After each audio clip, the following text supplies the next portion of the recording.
अगर फेड की commentary positive आती है और वो क्लियरली एक इंडिकेशन देते हैं कि आगे इंटरेस्ट रेट हाइक्स इतने जल्दी नहीं आएंगे, तो वो मेरे ख्याल से काफी बड़ा सेंटिमेंटल पॉजिटिव फैक्टर रहेगा। हालांकि देखिए अभी तो मार्केट में रिपोर्ट्स है कि 50 बेसिस पॉइंट नहीं बट 25 बेसिस पॉइंट हाइक आएगा, बट कमेंट्री जैसे आपने कहा अगर डोविश होती है तो definitely banking stocks will benefit.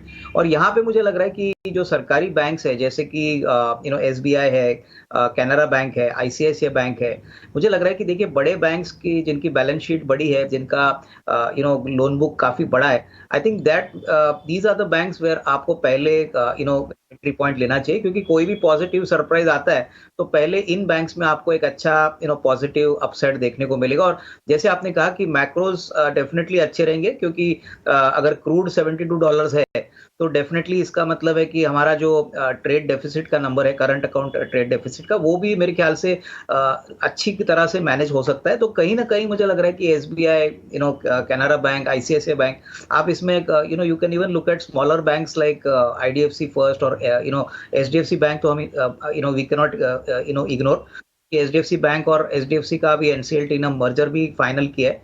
तो ये सारे अच्छे एस्टेब्लिश्ड बैंक्स हैं जहां पे अगर आपको पोर्टफोलियो बनाना है, तो मैं समझता हूं कि FY24 also Ajay will be a very strong year for banks. बहुत कॉर्पोरेट और कैपेक्स रिटेल का जो बुक है, हमको लग रहा है डबल डिजिट्स में ग्रो करेगा, और इसका फायदा ऑब्वियसली बैंकिंग सेक्टर को मिलेगा। How how interest rates will pan out वो दूसरी बात है, लेकिन डेफिनेटली इसमें कोई बात नहीं कि जो यील्ड्स है वो अभी सारे बैंक्स अच्छी तरह से कमा रहे हैं। पूजा, मुझे लग रहा है कि देखिए ऑलरेडी काफी गिरावट बायोकॉन के शेयर में आई है। ऊपरी लेवल से स्टॉक काफी टूटा है, और मैं समझता हूं कि देखिए थर्ड क्वार्टर का जो नंबर आ गया, वहां पे मैनेजमेंट ने कहा है कि एक एक्स्ट्राऑर्डिनरी वन टाइम एडजस्टमेंट हो गया था, उसके कारण काफी बड़ा लॉस कंपनी ने रिकॉर्ड किया।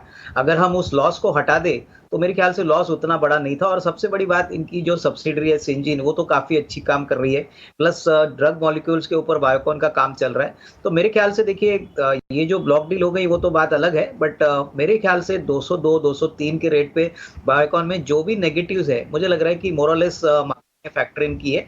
हो सकता है कि जनवरी टू मार्च का क्वार्टर भी थोड़ा सा लैकलस्टर रहे, बट मुझे लग रहा है कि FY24 should be much better. तो ये लेवल पे अगर किसी को लंबी अवधि के लिए फार्मा स्टॉक्स में डालना है, तो मैं समझता हूँ कि यहाँ पे होपफुली 24 अगर अच्छा साबित होता है, तो definitely risk reward from these levels will be very good, क्योंकि पी एक्सपांशन और अर्निंग्स ग्रोथ अगर आता है तो ये दोनों फैक्टर्स बायोकॉन के लिए बेनिफिट करेंगे। तो आई वुड सजेस्ट यहाँ पे थोड़ा सा तो एक्चुअली एक निवेश का मौका बनता है, बट आपका नजरिया कम से कम 12-15 महीने होना चाहिए। देखिए मानसी, आपने सही कहा कि इनका जो गुड़गांव का जो प्रोजेक्ट था वो बहुत ही जल्दी बड़ी मात्रा में इन्होंने अपने यहाँ पे यूनिट्स बेचे हैं। और ये एक बात का संकेत है कि जो मिड और लग्जरी सेगमेंट है वहां पे डिमांड बहुत अच्छी है। हालांकि देखिए अभी इंटरेस्ट रेट्स बढ़ रहे हैं तो ईएमआईज भी बढ़ रहे हैं, बट इसका ज्यादातर इम्पैक्ट जो है वो अफोर्डेबल हाउसिंग सेगमेंट पे ज्यादा आ गया है। तो मुझे लग रहा है कि डीएलएफ में जिस प्रकार का प्रोडक्ट मिक्स है, मुझे लग रहा है कि डेफिनेटली इनका इन्वेंट्री बेचने का कोई प्रॉब्लम आना नहीं चाहिए।